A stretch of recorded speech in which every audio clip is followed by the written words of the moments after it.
Hello everyone, আসসালামু আলাইকুম। Welcome back to Anju's diary. চলে আসলাম নতুন একটা ব্লগ নিয়ে। একটা পাতিলে গরম পানির মধ্যে লবঙ্গ, এলাচ, দারুচিনি, তেজপাতা, জিরা, 1 চামচ লবণ, 2 টেবিল চামচের মতো তেল, অর্ধেক লেবু থেকে কিছুটা রস দিতে হবে।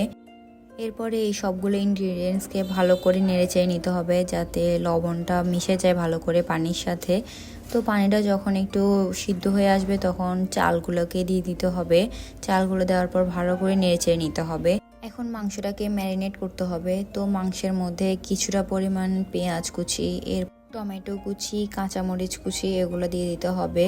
এরপরে দিতে হবে পেঁয়াজ বেরেস্তা, এরপরে পরিমাণ মতো আদা বাটা, পরিমাণ মতো রসুন বাটা, দারুচিনি, তেজপাতা, এলাচ, লবঙ্গ। এরপরে দিয়ে দিতে হবে বিরিয়ানি মশলা।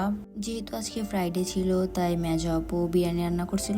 এরপরে দিতে হবে পরিমাণ মতো ঘি এবং কিছুটা তেল। এরপর দিয়ে দিতে হবে লাল মরিচের গুঁড়া এবং জিরার গুঁড়া।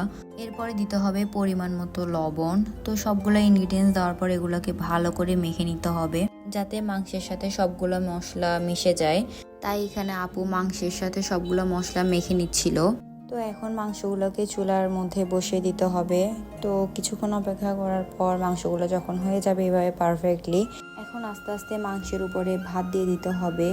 অনেকে চাইলে লেয়ার করে দেয়, আবার অনেকে চাইলে একসাথে পুরোটা দিয়েও ফেলে। তো আপু এখানে আস্তে আস্তে করে সবগুলো ভাত দিয়ে ফেলছিল। ভাতগুলো আগেই 70% হয়ে গেছিল। তো এখন আপু ভাতের উপরে আলু যেগুলো ফ্রাই করছিল ওগুলো দিয়ে দিচ্ছে। আলু দেওয়ার পর উপর থেকে পেঁয়াজ বেরেস্তা করছিল, পেঁয়াজ বেরেস্তাগুলো দিয়ে দিচ্ছে এবং ঘি দিচ্ছিল কিছুটা যাতে স্মেলটা ভালো আসে। এরপরে 1 কাপ পরিমাণ দুধ দিয়ে দিল।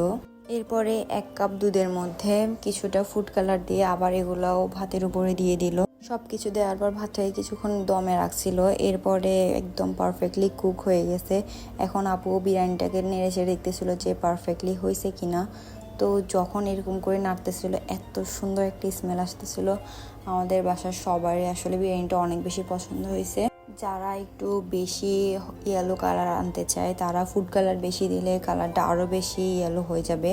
তো যেহেতু আমরা ফুড কালার একটু কম পরিমাণে দিয়েছি তাই কালারটা একটু সাদা সাদা টাইপসে আসছে। আর আমাদের কাছে এরকমই পছন্দ, আমরা বেশি ফুড কালার দেওয়া পছন্দ করি না। যেহেতু এটা কালার তাই এটা শরীরের জন্য অনেক ক্ষতি, তাই অল্প দিলেই ভালো। তো এরপরে আমি একটা প্লেটের মধ্যে সুন্দর করে সার্ভ করে নিয়েছিলাম। দেখতে মনে হচ্ছিল এটা যেন কাচ্চি, অনেকটাই কাচ্চির মতো হয়েছিল।